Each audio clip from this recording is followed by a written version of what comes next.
সর্বশেষ আপডেট আন্তর্জাতিক অঙ্গনে এবং খবরাখবরে আপনাদেরকে স্বাগতম জানিয়ে দিচ্ছি সংবাদ শিরোনাম। এবার বিশ্বের তৃতীয় পারমাণবিক যুগের দ্বারপ্রান্তে রয়েছে, শুরু হতে পারে তৃতীয় বিশ্বযুদ্ধের সম্ভাবনা, বলছেন টনি রাডাকিন। আরো জানিয়ে দিচ্ছি, বিদ্রোহীদের দাপটের মুখে সিরিয়া, আসাদের পাশে থাকার বার্তা দিয়েছে হিজবুল্লাহ। অন্যদিকে গাজায় যুদ্ধবিরতি ও জিম্মি মুক্তি নিয়ে মিশরের নতুন প্রস্তাব। একই সঙ্গে জানিয়ে দিচ্ছি, আসাদ যেন বড় ধরনের অস্থিতিশীলতার মধ্যে না পড়ে, বলছে এরদোগান। এবং সর্বশেষ জানিয়ে দেব, মেয়াদ শেষ না হওয়া পর্যন্ত প্রেসিডেন্ট পদে থাকার ঘোষণা ম্যাক্রোর। এতক্ষণ শুনছিলেন সংবাদ শিরোনাম, এবার বিস্তারিত।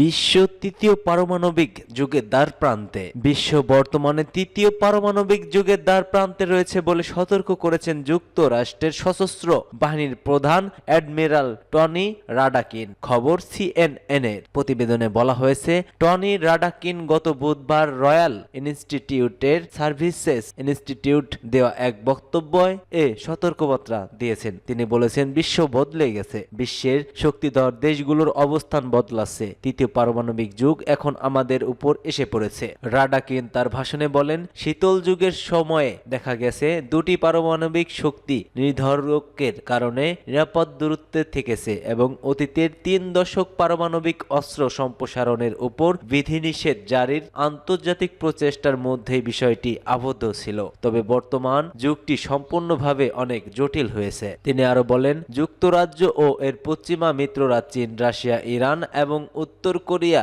বেপরোয়া হুমকি পাচ্ছে। পারমাণবিক অস্ত্রের হুমকি এবং মহড়া এখনো আবারও বেশি বেড়ে গেছে। আমরা তৃতীয় পারমাণবিক যুগের সূচনায় আছি। এটি একই সঙ্গে একাধিক উভয় সংকট দ্বারা সংজ্ঞায়িত, যেখানে রয়েছে পরমাণু সম্প্রসারণ এবং ব্যবহারকারী প্রযুক্তি এবং আগে যে নিরাপত্তা কাঠামো ছিল তা প্রায় সম্পূর্ণ অনুপস্থিতি, উল্লেখ করেছেন ডাকাকিন। তিনি ইউক্রেনের সীমান্ত বরাবর রাশিয়ার বাহিনীর সঙ্গে উত্তর কোরিয়ার সেনা মোতায়েনকে এই বছরের সবচেয়ে অস্বাভাবিক ঘটনা বলে বর্ণনা করেছেন। সেই সঙ্গে সতর্ক করেছেন, সিরিয়ার পাশে থাকার প্রতিশ্রুতি দিয়েছে এবার হিজবুল্লাহ। সিরিয়ার বিদ্রোহীদের দাপটে একের পর এক শহরের নিয়ন্ত্রণ হারাচ্ছে বাশার আল আসাদের সরকার, আর এই বাশার আল আসাদকে সমর্থন দিয়ে আসছে ইরানপন্থী হিজবুল্লাহ। তবে বিদ্রোহীদের হামলার মুখে পিছু হটতে বাধ্য হয়েছে সরকারি বাহিনী যোদ্ধারা। গত বুধবার সবচেয়ে বড় আক্রমণ পরিচালনা করেছে বিদ্রোহীরা। 3 দিনের মাথায় শনিবারের মধ্যে তারা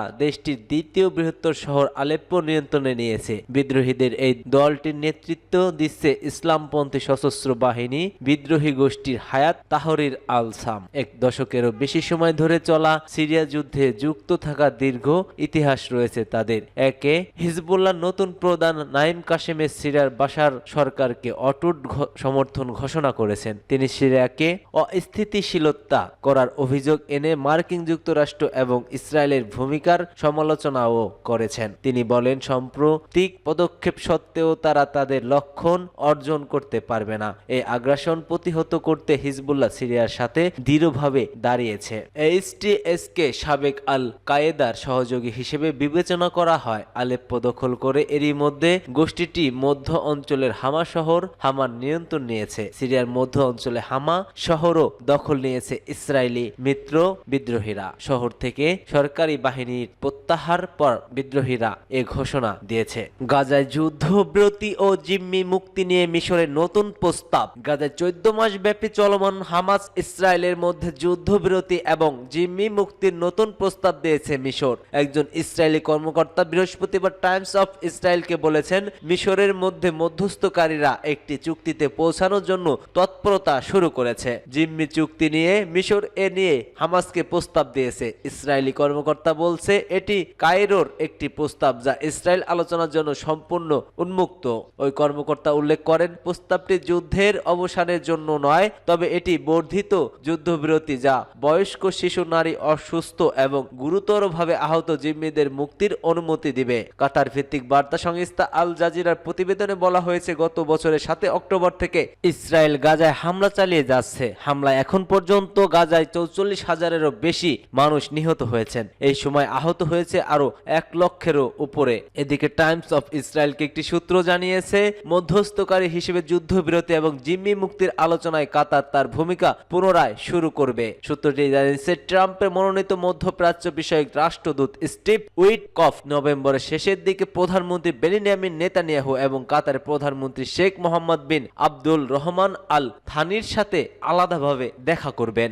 আসাদ যেন বড় ধরনের অস্থিতিশীলতার মধ্যে না পড়ে, এই নিয়ে এরদোগানের প্রতিবেদন। তুরস্কের প্রেসিডেন্ট রিসেপ তাইপ এরদোগান বলেছে, সিরিয়ায় শাসক বাশার আল আসাদকে জনসংশ্লিষ্টতা বাড়াতে হবে এবং একটি টেকসই রাজনৈতিক সমাধানের দিকে উদ্যোগী হতে হবে। এরদোগান জাতিসংঘ মহাসচিব আন্তোনিও গুতেরাসের সঙ্গে ফোন আলাপে সিরিয়ার চলমান সংকট নিয়ে কথা বলেছেন। বিশ্বব্যাংকের যোগাযোগ বিষয়ক মহাপরিচালক এক বিবৃতিতে একথা বলেছে। খবর ডেইলি সাবাহার। এরদোগান বলেন, তুরস্ক সিরিয়ার উত্তেজনা প্রশমন এবং সাধারণ মানুষের সুরক্ষা নিশ্চিত করতে কাজ করেছে। তিনি জাতিসংঘের মহাসচিবকে জানান যে সংঘাতটি এখন নতুন পর্যায়ে পৌঁছেছে। তার সবচেয়ে বড় চাওয়া হলো সিরিয়া যেন বড় ধরনের অস্থিতিশীলতার মধ্যে না পড়ে এবং আরো বেশি সামরিক লোক নিয়োগ এবং নিহত না হয়। এরদোগান আরো জানিয়েছে, আঙ্কারা উত্তেজনা কমাতে, বেসামরিক নাগরিকদের সুরক্ষা নিশ্চিত করতে এবং রাজনৈতিক প্রতিক্রিয়া সূচিত করতে কঠোর পরিশ্রম করেছে।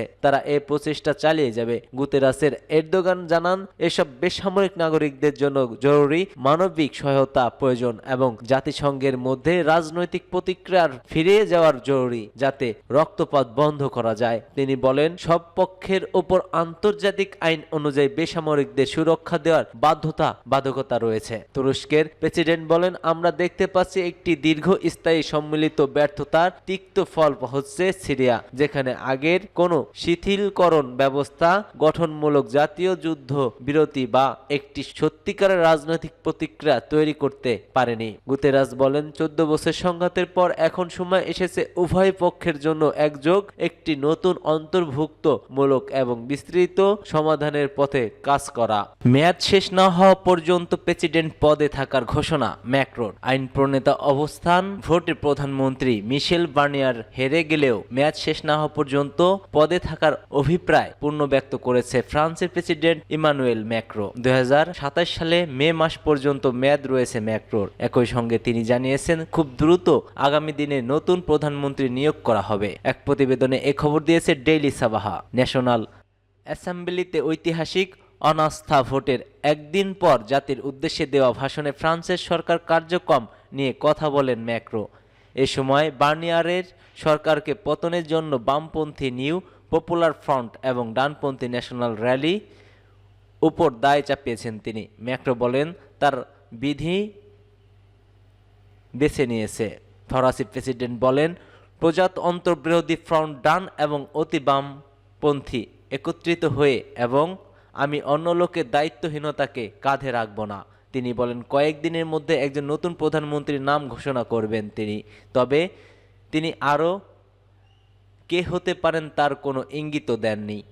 রাজনৈতিক বিরোধীদের সমালোচনা করার সময় ম্যাক্রো স্বীকার করেছেন, এখন বিশৃঙ্খলা চলছে ফরাসি রাজনীতিতে এবং আর্থিক বাজারে উদ্বেগজনক।